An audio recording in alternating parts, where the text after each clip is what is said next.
प्रधानमंत्री नरेंद्र मोदी शुक्रवार को बेंगलुरु में कैंपकोड़ा अंतर्राष्ट्रीय हवाई अड्डे के टर्मिनल 2 का उद्घाटन करेंगे। इसे लगभग 5,000 करोड़ रुपए की लागत से बनाया गया है। टर्मिनल 2 के उद्घाटन से हवाई अड्डे के चेक इन काउंटर और उसकी आव्रजन क्षमता दोगुनी हो जाएगी और इस हवाई अड्डे से प्रतिवर्ष 5 से 6 करोड़ लोग यात्रा कर पाएंगे।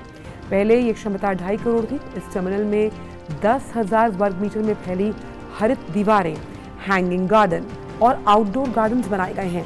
इन्हें स्वदेशी तकनीक से बनाया गया है।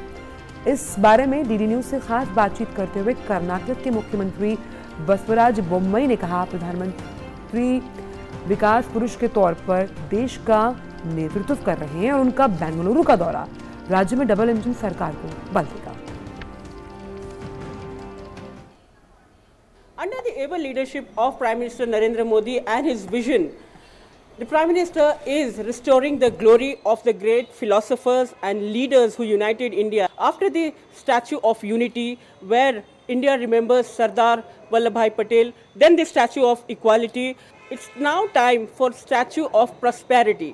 This is the statue which is going to be inaugurated or unveiled by Prime Minister Narendra Modi at Bangalore. Thank you for talking to Doordarshan, Dr. Ashwath Narayan. Sir, tell us the fact that finally Statue of Prosperity to Bangalore, and we are now remembering Nadu Prabhu Kempegowda. How relevant is this prosperity statue to the citizens of Bangalore?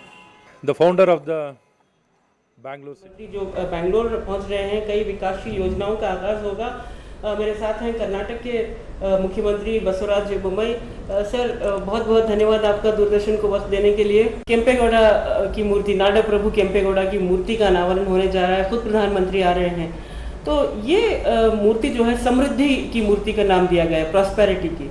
तो कर्नाटक के लिए, बेंगलोर के लिए इसका महत्व क्या है? प्रधानमंत्री जी एक विकास पुरुष है। वो बेंगलुरु में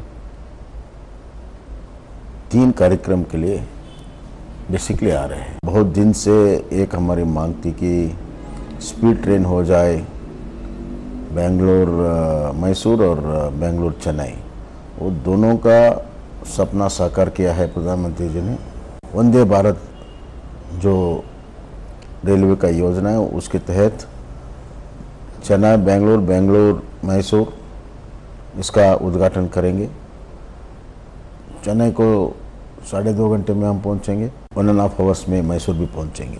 ये तो बहुत बड़ा प्रगति की एक हमारी जो मांग थी, ज़रूरत थी, उसको पूरा कर रहे हैं। दूसरा, जो हमारी बेंगलुरु इंटरनेशनल एयरपोर्ट है, उसका टर्मिनल 2 का उद्घाटन कर रहा है। तीसरा, जो आपने केम्पेगौड़ा जी की, नाडा प्रभु केम्पेगौड़ा जी के बारे में बताया है, उसकी जो मूर्ति है 108 फीट की, बहुत बड़ा मूर्ति है, उसका उद्घाटन प्रधानमंत्री जी कर रहे हैं। एक विकास पुरुष जो इतना बड़ा काम करके रहे हैं, उसका प्रेरणा लेते हुए आज की विकास पुरुष जो प्रधानमंत्री नरेंद्र मोदी जी है, वो उद्घाटन उनके हाथ से ही करना योग्य हमने समझा है। प्रधानमंत्री नरेंद्र मोदी खासकर कर्नाटक को ज़्यादा तवज्जो देते रहे, विकास के कार्यक्रम, योजनाओं का लॉन्च करने के लिए भी यहाँ पर पहुँचे थे। स्टेट के लिए ये कितनी मोटिवेशन है ये बात कि प्रोजेक्ट्स तेज़ी से आगे बढ़ते हैं? प्रधानमंत्री जब भी कर्नाटक को आते हैं तो हम सबको इंस्पायर करते हैं और उनका एजेंडा है डेवलपमेंट, डेवलपमेंट और डेवलपमेंट। चारों तरफ इंफ्रास्ट्रक्चर हो जाए, लोगों को सुविधा हो जाए, बिजनेस को बढ़ावा मिले, इकोनॉमी ग्रो हो, इकोनॉमी से एम्प्लॉयमेंट मिले, यही उनका जो सबसे बड़ा है। वो उन्होंने इसलिए कह रहे हैं कि सबके साथ सबका विकास, सबका विश्वास, और जो आत्मनिर्भर भारत है और मेक इन इंडिया है, ये सब इसका यही मतलब है।